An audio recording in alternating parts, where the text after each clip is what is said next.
ملک ہندوستان سے زکریہ حفیظ پوچھ رہے ہیں، مفتی صاحب السلام علیکم ورحمۃ اللہ وبرکاتہ۔ ہمارا سوال آپ سے یہ ہے کہ جب دین اسلام بندہ قبول کر لیتا ہے اور اس کے بعد کوئی دین اسلام سے مرتد ہو جائے تو اسلام میں اس کی سزا کیا ہے؟ کیا واقعی مرتد کی سزا واجب ہے موت کے حوالے سے کہ اس کو سزائے موت دی جائے یا نہیں؟ آپ شرعی طور پر رہنمائی فرمائیں۔ بھائی زکریہ حفیظ، اللہ تعالیٰ آپ کو سلامت رکھے۔ بنیادی طور پر ایک دو باتیں سمجھیں۔ اسلام صرف مذہب نہیں ہے بلکہ اسلام ایک دین اور مکمل ضابطۂ حیات ہے۔ دین اسلام کو جو مسلمان بن کر قبول کر رہا ہے اور اس کے بعد اگر اس کو دین اسلام پر کوئی شبہات ہیں یا وہ دین اسلام شبہات کی بنیاد پہ ترک کرنا چاہتا ہے تو اس کے بارے میں شریعت کیا کہتی ہے، تھوڑی تفصیل سمجھے۔ لوگ سمجھتے ہیں کہ ادھر کسی نے کہا میں اسلام چھوڑتا ہوں، ادھر سے اٹھاؤ تلوار اور گردن پہ مارو اور چل میرا بھائی گردن قلم۔ یوں حکم نہیں ہے، اس میں بہت زیادہ نرمی، بہت زیادہ مسائل معاملات موجود ہیں۔ اگر کوئی نابالغ ہے وہ اسلام قبول کرتا ہے اور چھوڑتا ہے، اس پر کسی قسم کی کوئی قتل کی سزا نہیں ہے۔ اسی طرح کوئی خاتون ہے بالغہ ہونے کے باوجود وہ اسلام قبول کرتی ہے چھوڑتی ہے، اس کے لیے قتل کی سزا نہیں ہے، باقی معاملات موجود ہیں۔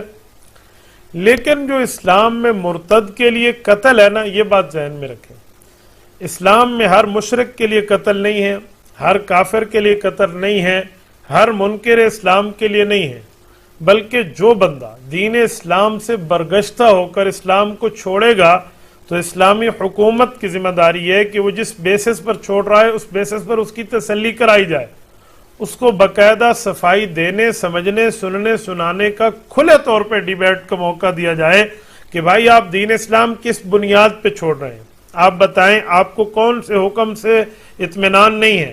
علماء بیٹھیں گے، پوری جیوری بیٹھے گی، پوری حضرات بیٹھیں گے، اس کے ساتھ بیٹھ کر گفتگو کریں گے اور اسے دلائل سے سمجھائیں گے کہ اسلام کے اس حکم کی حکمت یہ ہے، اس حکم کی حکمت یہ ہے، آپ کے سوال کا یہ جواب ہے، اس سوال کا یہ جواب ہے، یہ مسلسل اسے سمجھایا جائے گا اور اسلامی حکومت بیٹھے گی۔ اس کے باوجود بھی وہ بندہ جب دلائل میں عاری ہو کر اسلام کو چھوڑ دے تو پھر قرآن کریم کا حکم ہے کہ اسٹیٹ کی ذمہ داری ہے، مملکت اسلامیہ کے سربراہ کی ذمہ داری ہے کہ ہر طرح سے سمجھانے کے باوجود اس نے نہیں مانا تو اس کے لیے سزائے موت ہے۔ حدیث پاک میں بھی اس طرح موجود ہے، صحیح بخاری میں ہے کہ کچھ لوگ جب اسلام قبول کر لیا تھا اور پھر بعد میں اسلام کو چھوڑا اور پھر انہوں نے پتہ نہیں کیا قتل اور قتال کیا اور اسلام کے ساتھ لڑے، ان کے ساتھ یہی کام کیا گیا۔ جب سمجھا دیا گیا ہے، بتا دیا گیا، اس کے بعد آپ نے کس بنیاد پہ چھوڑا ہے؟ سوال اٹھتا ہے کہ آخر یہ سزا ہے اتنی سخت ہے، یہ کیوں ہے؟ بھائی دنیا میں کوئی بندہ ہو وہ اپنے ملک کا قانون ماننے کے بعد باغی ہو جائے تو باغی ہونے کی سزا اسلام میں کیا ہے؟ بغاوت کی اسلام میں سزا تو ہے، اس ملک کے قانون میں کیا ہے؟ میں آپ سے ایک سوال کرتا ہوں، یہ یورپی کنٹریز ہیں یا باقی ہیں، وہاں پر کوئی بندہ ان کے ملک کا وفادار ہونے کے بعد وہ ملک سے غداری کر لیتا ہے تو وہ ملک اسے کیا سزا دیتے ہیں؟ جو آج ہم پہ اسلام میں مرتد کی سزا پر اعتراض کرتے ہیں وہ بتائیں۔ وہ کہتے ہیں جی غدار کے لیے تلوار ہے۔ تو بابا آپ کے دنیا والے غدار کے لیے آپ تلوار تجویز کر رہے ہیں تو جو اسلام، جو مذہب، جو دین، جو ضابطۂ حیات خالق جل و مجدہ کا دیا ہوا ہے، خالق جل و علا کا دیا ہوا ہے، اللہ تعالی کا دیا ہوا ہے، اور دین اسلام مکمل ضابطۂ حیات ہے، کوئی مجبور بھی نہیں کیا تھا کہ تو کلمہ پڑھ، وہ خود اپنے شوق سے کلمہ پڑھ کے مسلمان ہو گیا اور پھر ہم نے دلائل سے سمجھا دیا، اس کے وجود بھی وہ نہیں مان رہا تو اسلام پھر اس کا کیا کرے؟ مجھے بتائیں۔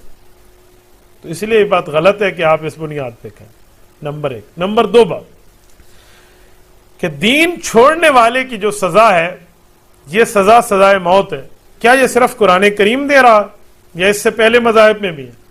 اگر تورات، تالمود کو، یہ ہمارے یہودیوں کی کتابوں کو دیکھا جائے، سیدنا موسیٰ علیہ السلام پر جو تورات اتری ہے، تورات بھی کہتے ہیں، توریت بھی کہتے ہیں، اس کو تالمود کے حوالے سے پڑھ لینا تو وہاں بھی یہی بات موجود ہے کہ جو بندہ اللہ کے دین کو ماننے کے باوجود اللہ کے دین کو برگشتہ ہو جائے تو اسے سمجھانے کا حکومت وقت موقع دے گی، اس کے سوالات کو حل کرنے کے لیے پوری جیوری بیٹھے گی، اسے سمجھایا جائے گا، پورا ریلائز کرایا جائے گا بھائی آپ کی یہ غلطی یہ ٹھیک ہے، آپ کا یہ اعتراض جو اسلام پہ تھا وہ یوں نہیں ہے، وہ پوری ترتیب سمجھائی جائے گی۔ اگر وہ نہیں مانتا تو اس کے لیے سزائے موت ہے۔ تو یہ دنیا کی حکومتوں کے قانونوں میں بھی ہے اور اسلام میں بھی ہے، اس لیے صرف اسلام کو مورد الزام نہیں ٹھہرایا جا سکتا۔